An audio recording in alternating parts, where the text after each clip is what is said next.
ஏன் மச்சான் உன் ஃப்ரெண்டுக்கு இவ்வளவு பெரிய பங்களாவா? மச்சான் பெங்களூர்ல இருக்கக்கூடிய நம்பர் 1 பணக்காரங்கல இவனும் ஒரு ஆளு. அப்பிப்பிடியா? என்ன அப்பிப்பிடியா? இப்ப அவன் ரேஞ்ச் எல்லாம் நீ பார்க்கத்தான போற. வாங்க. Hi Kabali, how are you? என்னடா உன்னை இத்தனை நாளா பார்க்கவே முடியல. கம் ஆன் வாடா. எங்கடா கருப்பியா? ஃபேமிலி பிரச்சனை ஃபேமிலி முடிக்க வேண்டியிருக்கு. வீட்டை விட்டு எங்க வர முடியுது? ஆமா நீ எப்படி இருக்க கருப்பியா? I am fine. நீ எப்படி இருக்க? நல்லா இருக்கேன்டா. கார்லாம் வாங்கி செட்டில் ஆயிட்டியா? டிங்கரிங்லாம் பார்க்கணும் போல இருக்கு. அட ஏன்டா வவுத்தறதுல கலப்புற? உன்னை பாக்குறகாண்டியே வாடா கார் எடுத்து வந்திருக்கோம்பா. வாடகை? உனக்கு அறிவு இருக்கடா மடையா? ஏப்பா? ஏண்டா நீ வரேன்ட்டு எனக்கு ஒரு ஃபோன் பண்ணிருந்தா என் 10 கார்ல ஒரு கார் அனுப்பிச்சிருப்பல. நான் சொல்லல. போடா. நான் எவ்வளவோ சொன்னேன் சார். இவன் தான் சார் கேட்க மாட்டேன்டா சார். ஏய் யார் அது லூசு? பாத்தியா கருப்பியா? பேச்சோட பத்தி அவங்கள உன்கிட்ட சொல்ல மறந்தேன். என் ஃப்ரெண்ட்ஸ்ங்கடா. இவன் பேர் ராமநாதன், இவன் பேர் ரவிசங்கர். அப்புறம் கருப்பியா உன்கிட்ட ஒரு சின்ன உதவிக்காக தான் டேய் இதெல்லாம் வெளியில நின்னு நான் பேசணும். பங்களா உள்ள தண்ணி அடிச்சிட்டு பேசலாம் வாடா. அப்படியா? கருப்பியா ஏய் பக்கடி ஓடி ரெடி பண்ணு. Good morning doc. Good morning lady. ஆஹா என்ன மாதிரி இருக்குங்க. ஐயோ ஏன்டா டேய் பாத்தியா நம்ம கபாலி என்னமோ டுபாக்கூர் பார்ட்டி நினைச்சேன்டா. ஆனா என்ன ரேஞ்சில புடிச்சு வச்சிருக்கான் பாத்தியா ஃப்ரெண்ட்ஷிப். இந்த நாய் பார்ட்டியை வச்சு நம்ம ஒரு ரேஞ்ச் போயிரணும். ஏ கபாலி நீ எதுக்கு ஒரி பண்ணிக்காதடா. இப்ப என் பிசினஸ்க்கு நம்பிக்கையான ஆள் தேவைப்படுது. அதனால நீங்க 3 பேரும் என் பிசினஸ்ல ஒர்க்கிங் பார்ட்னர் ஆயிடுங்க.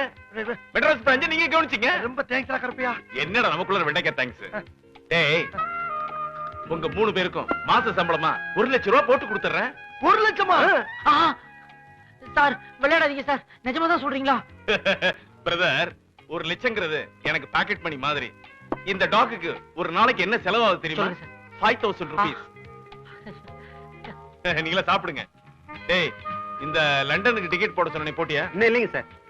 கபாலிக்கு சேர்த்து ஒரு டிக்கெட் போடு. Okay sir. கபாலி ஒரு வாரம் லண்டன்ல என்னோட தங்க. தேங்க்ஸ்டா.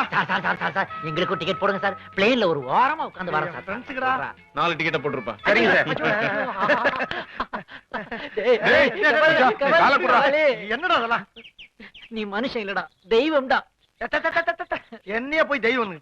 என்னைக்கு என் ஃப்ரெண்ட் நம்மள பூரா பார்ட்னர் ஆக்கிட்டானோ அன்னையில இருந்து நம்ம வாழ்க்கையை எப்படி என்ஜாய் பண்ணுங்கறத மட்டும் திங்க் பண்ணுங்கடா. தேங்க் யூ மச்சான். அடி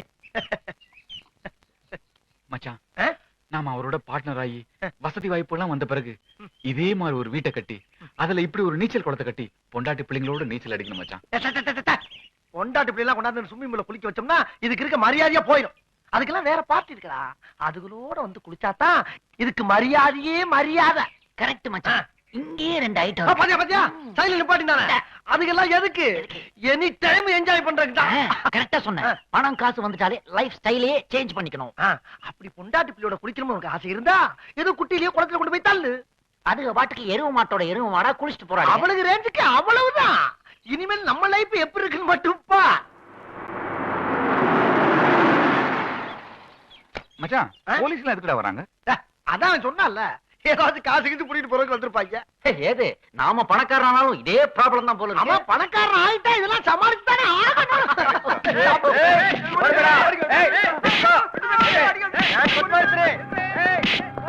என்ன போலீஸ் ஒருத்தர் போது தெரியலையே. ஐயோ அடிக்காதீங்க சார். அடிக்காதீங்க. நான் ஒண்ணு தப்பு பண்ணல சார். அடிக்காதீங்க சார். Kidney problem sir. சொல்டா மரியாதை சொல்லு. என்னோட கஞ்சா அடிக்காதீங்க சார். அண்ணா அடிக்காதீங்க சார். அல்ல மோர் நின்னுடா சார். என்னடா யாரா என் பிசினஸ் பார்ட்னருக்கு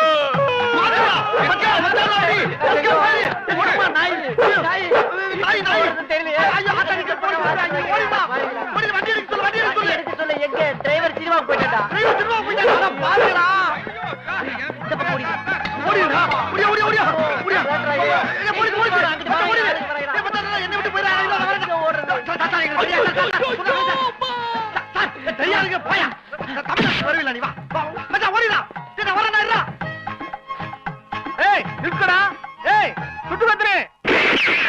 ஏமா எங்கம்மா அவங்க 3 பேருடைய புருஷனுங்களா? யார் யானி?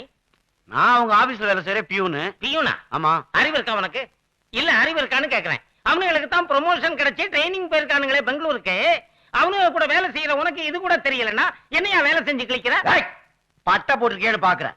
இல்லன்னா வாயில அசிங்கமா கேடுவேன். அவங்கள தான் வேலையை விட்டு டிஸ்மிஸ் பண்ணி கழுத்தை பிடிச்சி வெளியே தள்ளிட்டாங்களே. அப்புறம் எங்க ட்ரைனிங் போறது? என்னது டிஸ்மிஸ் பண்ணிட்டாங்களா? ஆமா.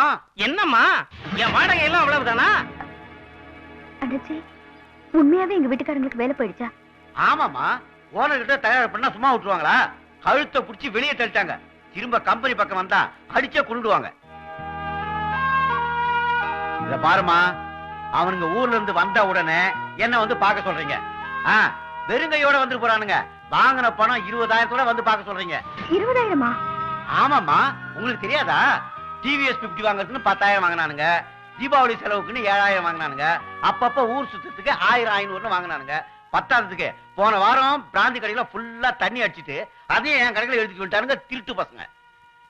என்னம்மா ஒண்ணும் தெரியாத மாதிரி பாக்குறீங்க?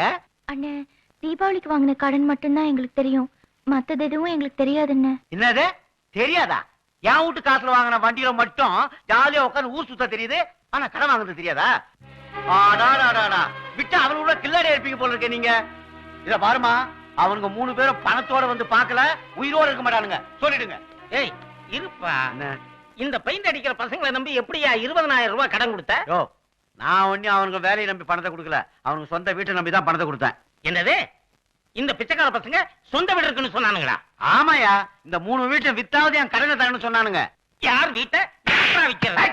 வயசான கிழவனாச்சுன்னு பாக்குறேன், இல்ல இங்க கொண்டு விடுவேன். ஏய் கையேறா, என் வீட்டை அவங்க வீடுன்னு சொன்னா உன்னை அடிக்காம என்னடா பண்றது? எது இது ஊ வீடா? ஆமாடா, 40 வருஷமா நான் கஷ்டப்பட்டு கட்டின வீடுடா இது. இந்த அம்மா எப்ப என் வீட்டை அவனுங்க வீடுன்னு சொன்னானுங்களோ ஒரு நிமிஷம் கூட நீங்க எங்க இருக்க கூடாது. நன்றி கட்ட பசங்களுக்கு இனிமே இந்த வீட்டுல இடமே கிடையாது. 1ஆம் தேதிக்குள்ள வீட்டை காலி பண்ணல, சட்டி பொட்டி எல்லாம் வெளியே கடாசி போட்டு வீட்டை இழுத்து பூட்டிடுவேன். அயோக்கிய பசங்க வரட்டும், பேசிக்கிறேன். ஏமா, அடுத்தவன் வீட்டையே தான் வீடுன்னு என்கிட்ட போய் சொல்லி பணம் வாங்கியிருக்காங்கன்னா அவனுங்க எப்பேற்பட்ட அயோக்கிய பசங்களா இருப்பானுங்க. ஏமா, இப்பேற்பட்ட திருட்டு பசங்களோட எப்படிமா குடும்பம் நடத்துறீங்க? இந்த பாருமா, கொஞ்சம் ஏமாந்தீங்க, உங்களையும் உங்க குழந்தைங்க வித்துட்டு போயிட்டு அந்த பொறுக்கி பசங்க. ஏய், இதுக்கு மேல வெயிட் பண்ணோம், நாம கொடுத்த பணத்தை வசூல் பண்ண முடியாது. வீட்டுக்குள்ள போயிட்டு எல்லா பொருளையும் எடுத்துட்டு வாங்கடா. ஐயோ வேண்டாங்க, நில்லுங்க. இருமா. ஏய், என்ன நினைக்கிறீங்க? நில்லுங்க அண்ணே, வீட்டுல இருக்கிற பொருளுங்களை எல்லாம் எடுத்துட்டு போனீங்கன்னா பாக்குறவங்க அசிங்கமா நினைப்பாங்க, கொஞ்சம் பெரிய மனசு பண்ணுங்க. ஏமா, அவனுங்களும் பணத்தை கொடுக்க மாட்டேன்றானுங்க, நீயும் பொருளை எடுக்கூடாதுன்ற, அப்புறம் நான் கொடுத்த பணத்தை எப்படிதான் வசூல் பண்றது? அண்ணாச்சி, எப்பயாவது மாசம் மாசம் கொடுத்துறேன். என்னம்மா குழந்தை மாதிரி பேச? வீட்டுக்காருக்கு தான் வேலை இல்லையே, அப்புறம் எப்படி கொடுப்ப? அவங்களுக்கு வேலை இல்லைன்னா என்ன, நாங்க வேலைக்கு போய் உங்க பணத்தை திருப்பி கொடுத்துடுறோம். என்னது, வேலைக்கு போய் கொடுத்துட்டியா? இந்த பாருமா, நான் கொடுத்தது 1 ரூபாய் 2 ரூபாய் இல்லம்மா, 20,000. அண்ணே, நாங்க கண்டிப்பா வேலைக்கு போய் மாசம் மாசம் 1000 ரூபாய் உங்களுக்கு கொடுத்துடுறோம். எங்களை நம்புங்க அண்ணே, எங்களுக்காக இந்த ஒரு தடவை விட்டு கொடுத்துருங்க. ஆமா அண்ணாச்சி, நாங்க எப்படியாவது திருப்பி கொடுத்துடுறோம், கொஞ்சம் தயவு பண்ணுங்க. பொம்பளைங்க நீங்க இவ்வளவு தூரம் சொல்றதுனால இப்ப விட்டுட்டு போறேன். ஆனா ஒண்ணு, மாசம் ஒண்ணா கரெக்டா 1000 ரூபாய் வந்துடணும், இல்ல நான் பொல்லாதவன் ஆயிடுவேன். வண்டிக்காக இப்ப இந்த வண்டிகளை எடுத்துட்டு போறேன். டேய், போய் வண்டியில தள்ளிட்டு வாங்கடா. வேலை வெட்டி இல்லாதவங்களுக்கு வண்டி ஒரு கேடு.